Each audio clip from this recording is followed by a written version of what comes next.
Aleluia! Aplauda Jesus! Glória a Deus! Obrigado, Jesus Cristo! Glória a Deus! Amém? Amém! Vamos ouvir uma palavra em nome de Jesus. Você que pode, fica de pé. Vamos abençoar a vida da missionária Débora em nome de Jesus Cristo. Amém? Amém! Senhor meu Deus, em nome de Jesus, eu peço a Ti, Pai, seja com a missionária Débora, usa ela com poder e com graça, que ela seja orientada pelo Teu Espírito Santo. Fala conosco, Pai, queremos ouvir da parte do Senhor. Obrigado pela vida dela, pela família dela. Continua abençoando essa serva, Pai, em nome de Jesus. Sê com ela.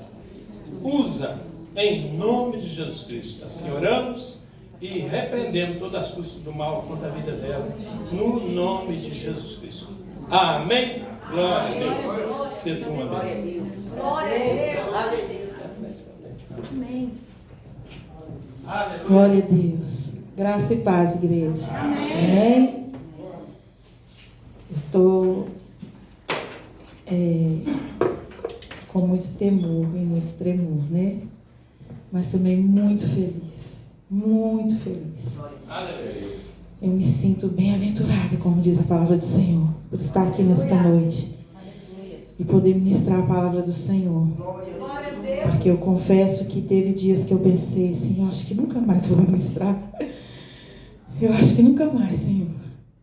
Mas o Senhor sabe de todas as coisas. Amém? Eu quero trazer uma palavra para nós nesta noite. Quando a pastora Maria foi ministrar no nosso culto de mulheres, no nosso pré-culto, né? O Senhor me deu essa palavra. E foi assim, sobrenatural a maneira que Ele falou comigo.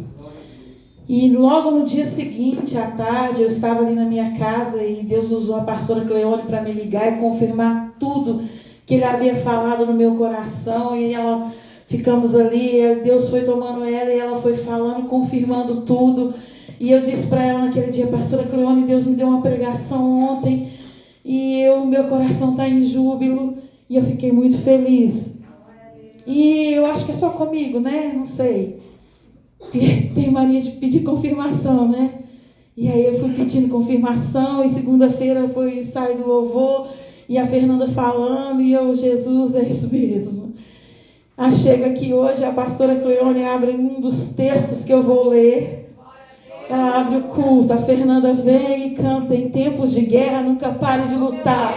E o Senhor falava comigo, o que mais você quer? De confirmação de que eu sou contigo. E eu dizia, Senhor, Tu és lindo. E nessa noite eu te convido a abrir a sua Bíblia no livro de 2 Samuel, capítulo 23. Aleluia, Jesus. Bom é o Senhor.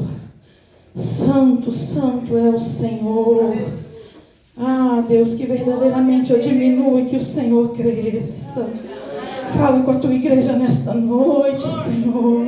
Eu te louvo, eu te exalto, te glorifico pela oração que já foi feita pela minha vida nesta noite. Mas mais uma vez eu me coloco diante de Ti, Senhor. Que o Seu amor nos alcance nesta noite e nos inunde, porque a Tua palavra diz que o Seu amor encobre multidão de pecados.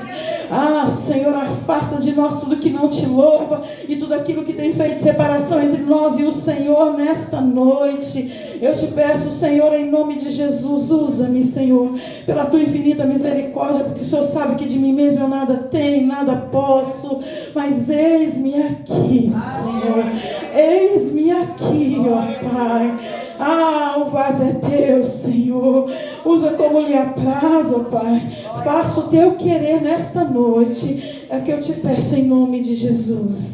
Amém? 2 Samuel 23, nós vamos ler o versículo 9, que diz assim. Amém? Todos acharam? Amém. Depois dele, Eleazar, filho de Dodô, filho de Aoi, entre os 3 valentes que estavam com Davi, quando desafiaram os filisteus ali reunidos para a peleja. Quando já se haviam retirado os filhos de Israel, ele se levantou e feriu os filisteus até lhe cansar a mão e ficar pegada a espada. Naquele dia, o Senhor efetuou grande livramento, e o povo voltou para onde Eleazar estava, somente para tomar os despojos. Amém? Somente esses 2 versículos. Pode se assentar. Fica à vontade. Eu escrevi só umas 50 páginas aqui para nós. Vou descontar o tempo agora. Brincadeira, gente. Só para o nervosismo passar um pouquinho. Glória a Deus.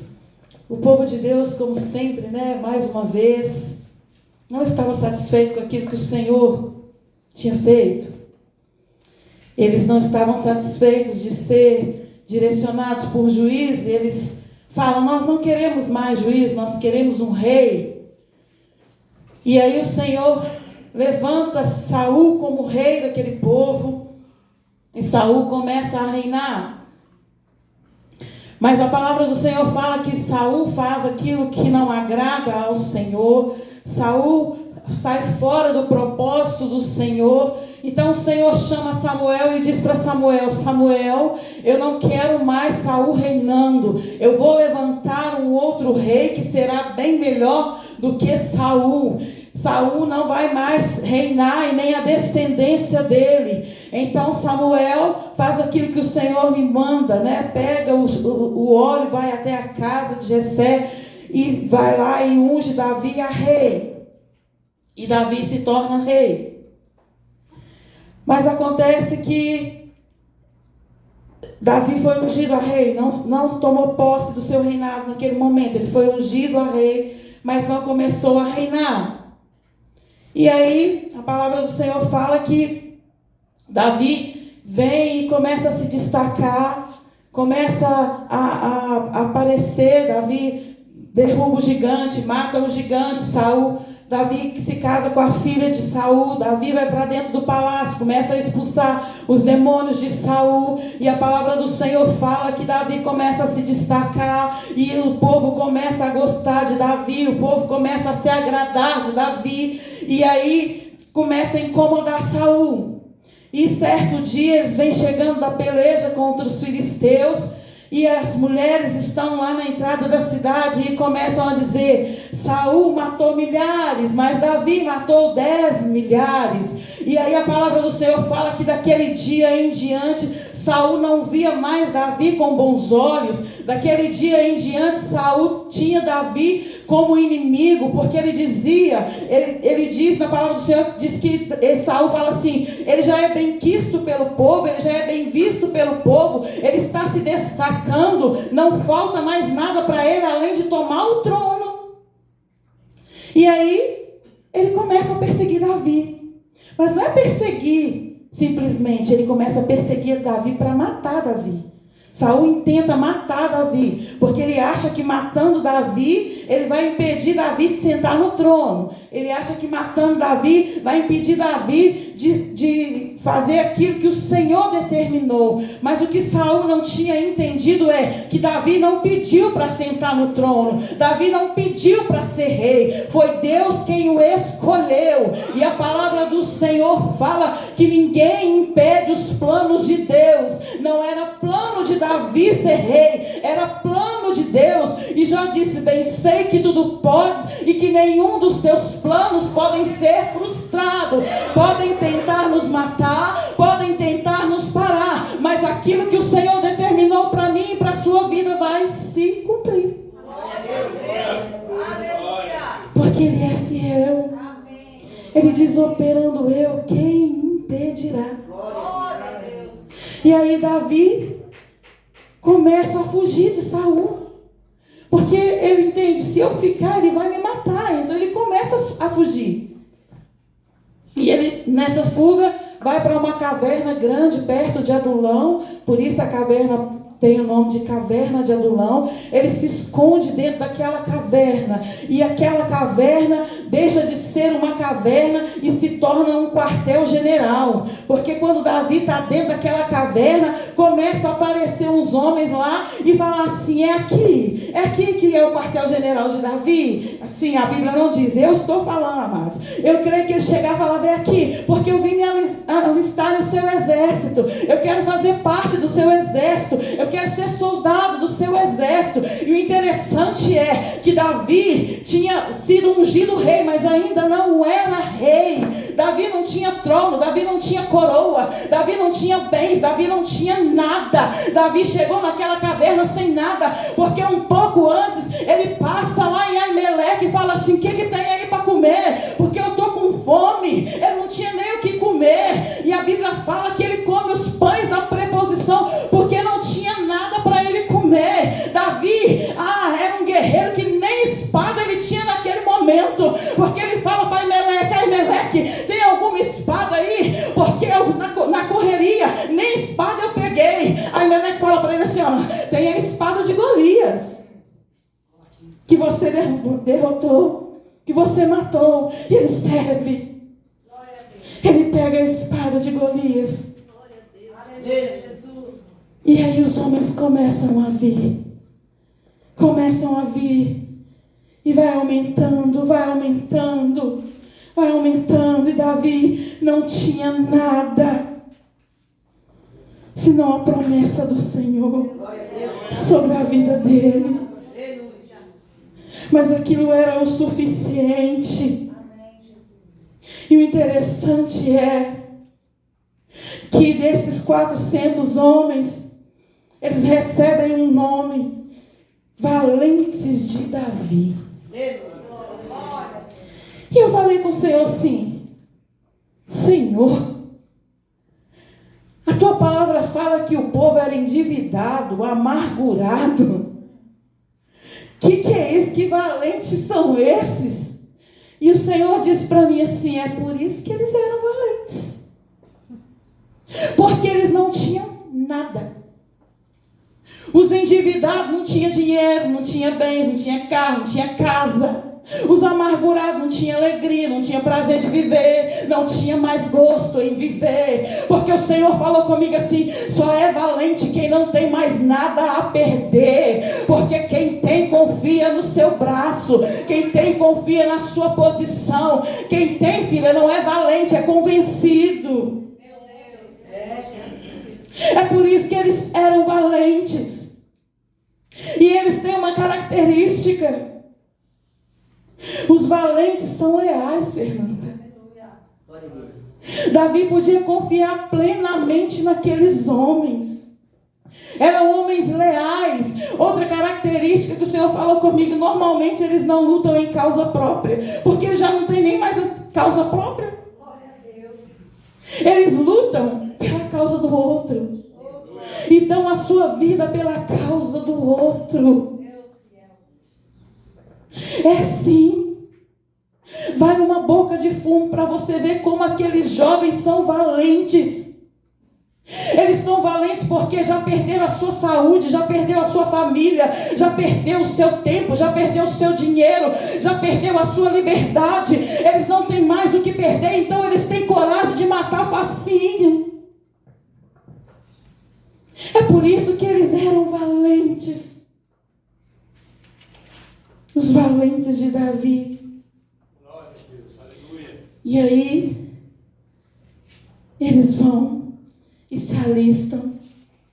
E Davi, ali dentro daquela caverna, ele escreve o Salmo 57. Aleluia. Mesmo em fuga, em perseguição, Davi ainda escreve o Salmo 57 ali dentro. A Bíblia diz que eram em torno de 400 homens, mas 37 eram os mais chegados. Desses 37, 3 se destacaram: Josebe, Bassebete, Eleazar e Samar. Mas hoje nós vamos falar apenas de Eleazar. Eleazar, o nome Eleazar significa aquele que é ajudado por Deus. Eleazar, Lázaro é uma variação do nome Eleazar. E a Bíblia diz que Eleazar se levantou. A primeira coisa que ele fez foi se levantar. E ninguém se levanta porque quer. Se levanta por um propósito maior. Ele foi levantar, ele se levantou por aquela causa. E o Senhor falava comigo: ninguém se levanta porque quer.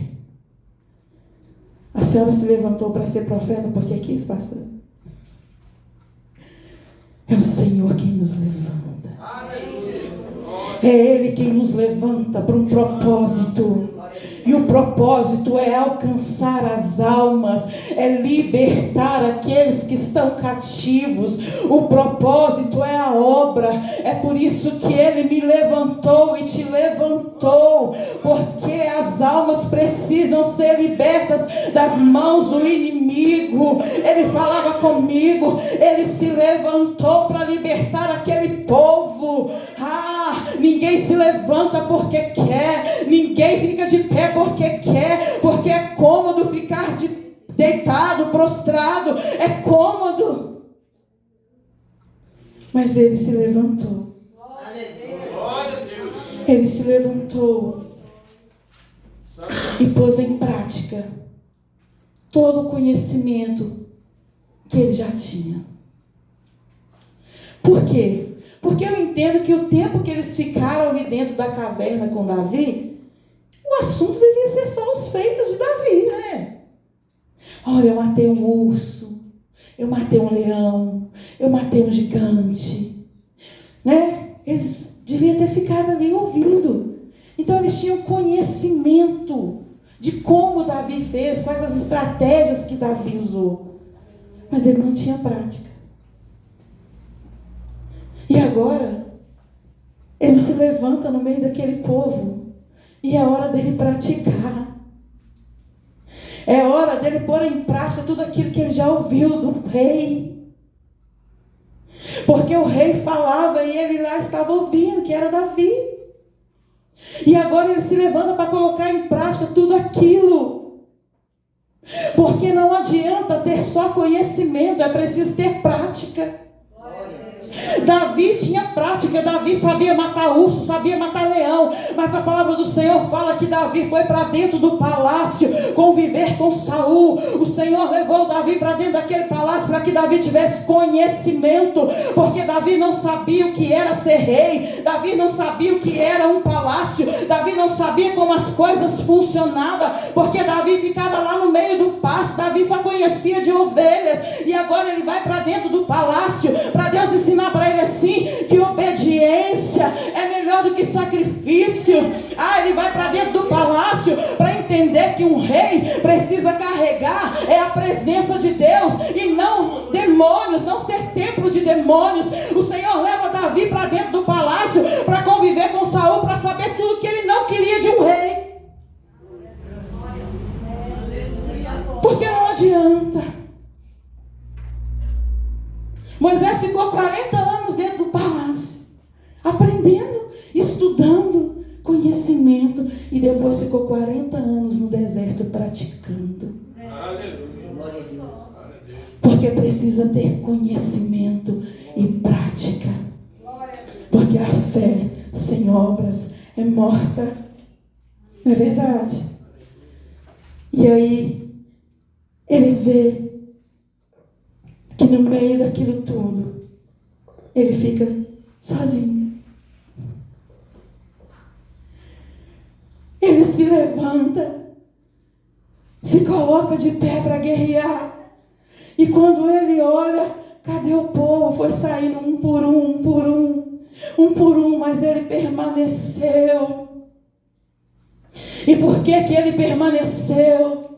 Porque ainda que Davi não estivesse lutando com ele, Davi estava presente ali naquele local, porque Davi ia em todas as pelejas, exceto a de Urias, que ele não foi, mas ele ia em todas as pelejas. pelejas, mas muitas vezes eles não deixavam ele lutar para poupar a vida dele.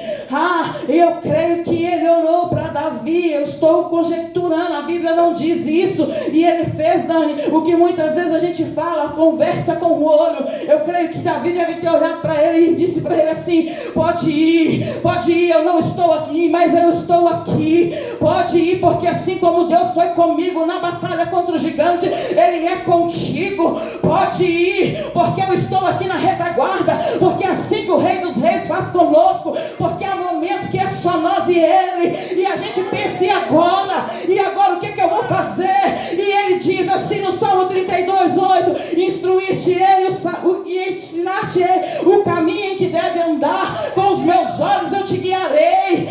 Ele olha para nós e diz: pode ir, porque eu estou aqui na retaguarda, pode ir porque eu sou contigo, pode ir porque eu garanto a vitória, pode ir porque eu nunca mandei um guerreiro meu para a peleja, já com a guerra ganha. Ele viu que o rei estava presente ali com ele. E só a presença do rei já valia por mais de 1000 homens. Porque nós com Deus somos maioria. E é assim mesmo. Na hora que o negócio estreita, todo mundo some.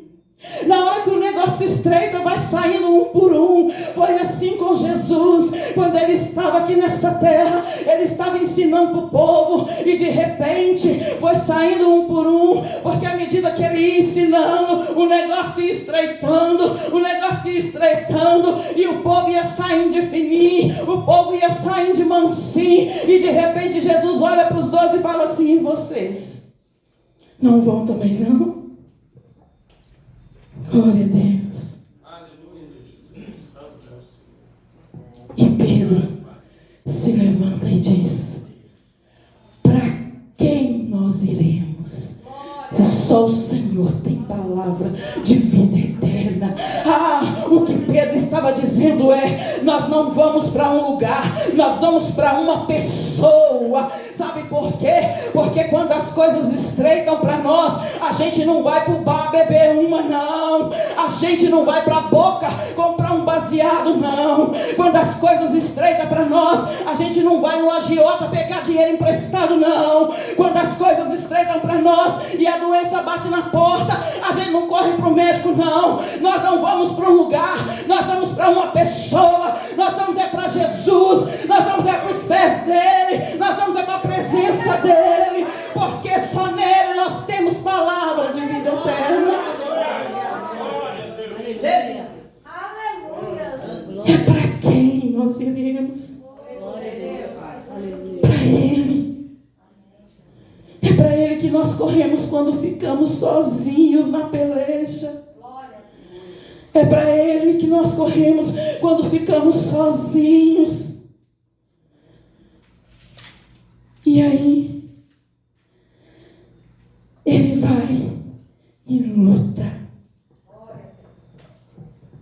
Ele começa a lutar. E a palavra do Senhor diz que ele luta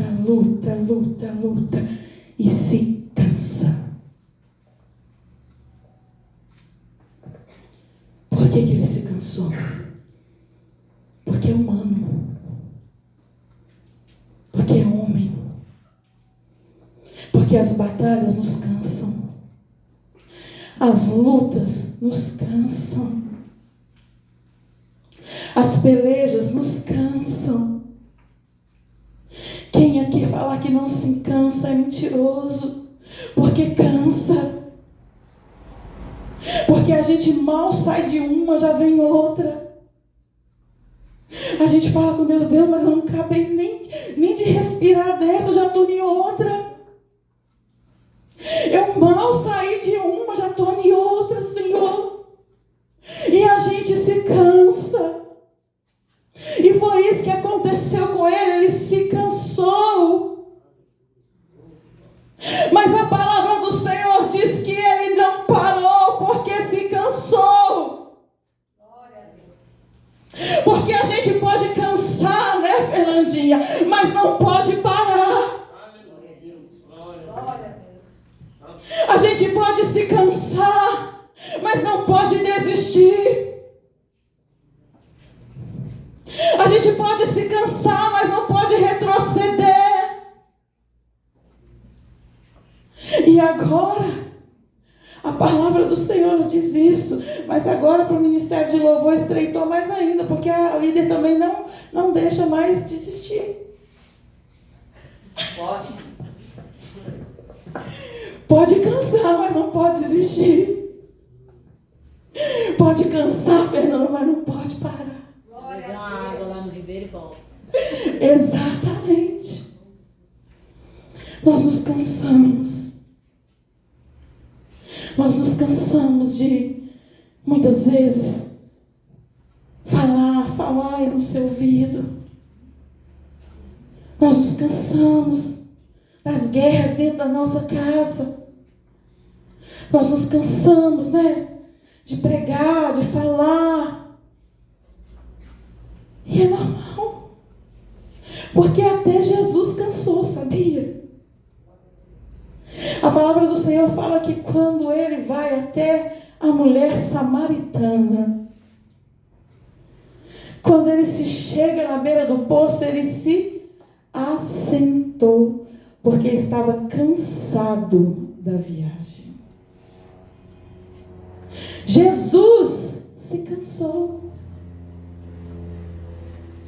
porque ele estava em forma corpórea, ele estava em forma de homem. E esse corpo físico, ele cansa.